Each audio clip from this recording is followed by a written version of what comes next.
पहली कमाई से गरीब बेटी लाई फर्नीचर। आशा दीदी, चूल्हा बुझा दो ना, देखो कितना धुआं हो रहा है। अरे मेरी प्यारी बहन, चूल्हा बुझा दूंगी तो खाना कैसे बनेगा? इतने में सुखी राम भूखा प्यासा मिट्टी में सना घर आता है। पिताजी, आ गए आप? आशा बेटिया, बड़ी जोरों की भूख लगी है। हाथ मुंह धो लो बाबा, खाना तैयार है। चंदा, जल्दी से बाबूजी के लिए खाने की थाली लगा दे और बोरी बिछा दे। चंदा अपने गरीब पिता के आगे रोटी नमक परोस देती है।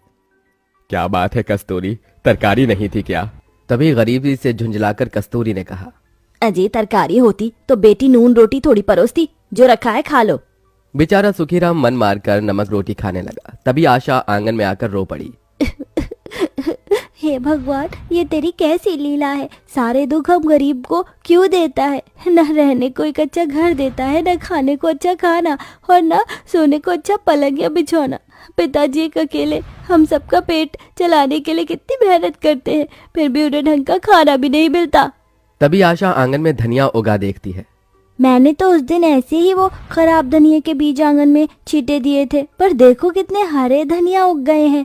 इसी की चटनी पीसकर सबको खाना खिला देती हूँ। आशा उस धनिया की चटनी पीसकर अपने गरीब परिवार को खिलाती है। सुखीराम के परिवार में बूढ़ी माँ, बीवी और 2 बेटी भी हैं। वो किसी तरह किसानी करके परिवार देख रहा है। खाना खाने के बाद बूढ़ी चमेली ठिठुरते हुए कहती है, आशा बेटी, दादी माँ। फिर वो गरीब बेटी बोरी बिस्तर लगा देती है और उस पर एक गुदड़ी बिछा देती है। पूरा परिवार एक लाइन से झोपड़ी में लेट जाता है। तभी चंदा कहती है, दीदी, ये बिस्तर कितना गड़ता है। काश कि हमारे घर में भी पलंग और गद्दा होता तो हम भी अच्छे से सो पाते। हमारे भी घर में फर्नीचर होना चाहिए। चंदा की यह बात सुनकर दुख से कस्तूरी ने कहा, बेटी, फर्नीचर अमीरों के घर में ही शोभते हैं। हम ठहरे झोपड़ी में रहने वाले गरीब, हमारी सारी जिंदगी जमीन पर सोते ही बीतती है। ऐसा कहते हुए कस्तूरी की आंख में आंसू आ जाते हैं। जहां अमीरों के घर में आलीशान महंगे फर्नीचर होते हैं, वहीं गरीब के लिए सुख सुविधाओं से भरे घर, सुंदर घर में रहने की चाहत पूरी कर पाना एक सपने जैसा होता है। अगले दिन जब आशा आंगन बहार रही होती है, तभी वहां पड़ोस की अमीर प्रेमा रानी के घर में फर्नीचर उतरते देखती है। भैया, एक एक फर्नीचर अच्छे से उतारना, बड़ा महंगा पड़ा है सारा सेट। और ये गोदरेज की अलमारी तो लाख रुपए की पड़ी है, एक भी खरोच नहीं आनी चाहिए। माँ ठीक कहती है, एक अमीर गरीब की जिंदगी में कितना अंतर है। अमीर लोग हर साल फर्नीचर बदल देते हैं और हम जैसे गरीब अपने घर के लिए एक ढंग का अलमारी, सोफा, बेड, कुछ भी सामान नहीं खरीद पाते।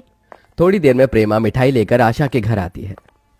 कस्तूरी, अरे ओ कस्तूरी। प्रेमा बहन, आप यहाँ?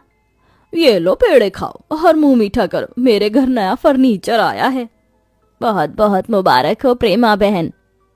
अरे तुम लोग भी एक आध फर्नीचर ले क्यों नहीं लेते? सारी जिंदगी इस झुग्गी झोपड़ी में ही रहना है तो कम से कम थोड़ा सुंदर तो रखो।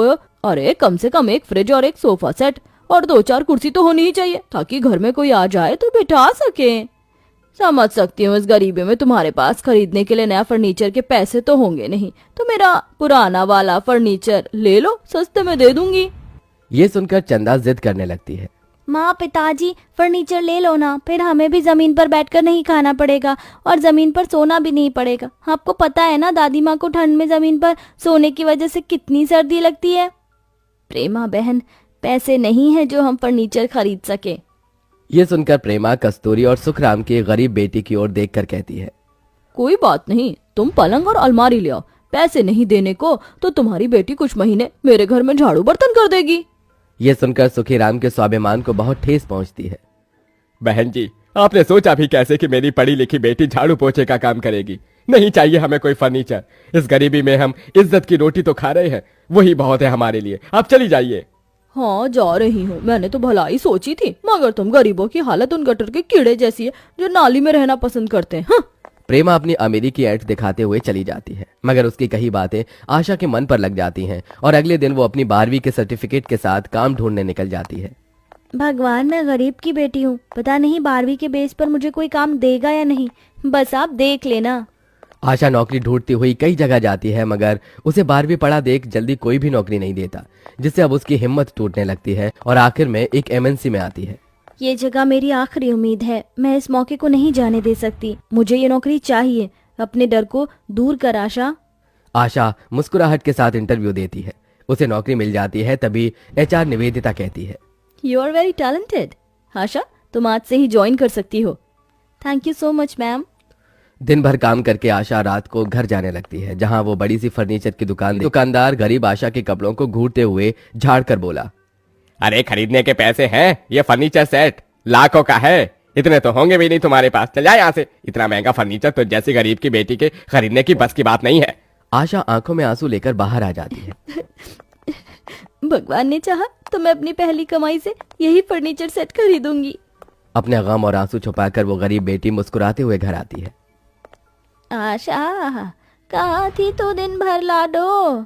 दादी माँ, मैंने आज नौकरी कर ली है, सोचा पढ़े लिखे होने का कुछ तो करूं। दिन बीतते जाते हैं। आशा कड़ी मेहनत करती है और बाकी का ओवर टाइम भी करती है। देखते देखते उसे महीना लगने वाला होता है, जिसके बाद वो अच्छे पैसे उठाती है।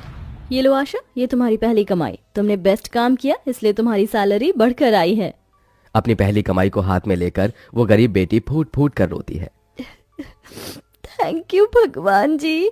वो अपनी पहली कमाई के साथ फर्नीचर की दुकान पर आती है, जहां उसे लकी ड्रॉ दिखता है। इस लकी ड्रॉ में तो 50,000 रुपए में भी बढ़िया फर्नीचर सेट मिल रहे हैं। मैं इसे अपनी पहली कमाई से ही खरीद सकती हूँ। आशा दुकान में आकर फर्नीचर सेट खरीद कर उसे ट्रक में लाद कर अपनी गरीब झोपड़ी में आती है। जैसे ही फर्नीचर उतरता है तभी उसके गरीब माँ बाप, दादी और बहन बाहर आ जाते हैं। अरे आशा बिटिया, ये सारा फर्नीचर का सामान किसका है? ये सारा फर्नीचर का सामान अपना है माँ, मैंने इसे अपनी पहली कमाई से खरीदा है, अपने परिवार के लिए। ये सुनकर चंदा बहुत खुश होती है। अरे वाह दीदी, इसमें तो फर्नीचर का सारा सामान है, सोफा, पलंग, अलमारी, कुर्सी और खाना खाने के लिए डाइनिंग टेबल भी है। अब तो हम भी अमीर हो गए, हमें जमीन में बैठकर नहीं खाना पड़ेगा और हम उस गुदरी के गड़ने वाले बिस्तर पर भी नहीं सोना पड़ेगा। हम भी खुशी के आंसू आ जाते हैं, जिसके बाद वो सब लगकर घर में फर्नीचर सेट करते हैं। देखो माँ, दादी देखिए, दादी फर्नीचर लग जाने के बाद हमारा गरीब घर कितना अच्छा लग रहा है और ये सोफा कितना नर्म है, मैं तो इसी पर सोऊंगी। हाँ मेरी प्यारी पोती। सभी के हंसते मुस्कुराते हुए चेहरे देखकर पिता सुखराम डबडबाई आंखों से अपनी गरीब बेटी को देखकर कहता है, कस्तूरी, कौन कहता है कि बेटी बेटा नहीं बन हमारी आशा की तरह। इस फर्नीचर को लाने के लिए तूने इतनी मेहनत की मेरी बच्ची। पिताजी, आप भी तो हमारे लिए कितनी मेहनत करते हैं और खुद धूप में खेतों में जलकर भी मुझे पढ़ाया लिखाया, तो इस बेटी का भी तो फर्ज बनता है। उस दिन आशा का पूरा परिवार फर्नीचर के महंगे डाइनिंग टेबल पर बैठकर खाना खाता है और फर्नीचर लग जाने के बाद उस गरीब का घर सुंदर दिखने लगता है। वहीं आशा के घर में इतना महंगा फर्नीचर देखकर प्रेमा की बोलती भी बंद हो जाती है।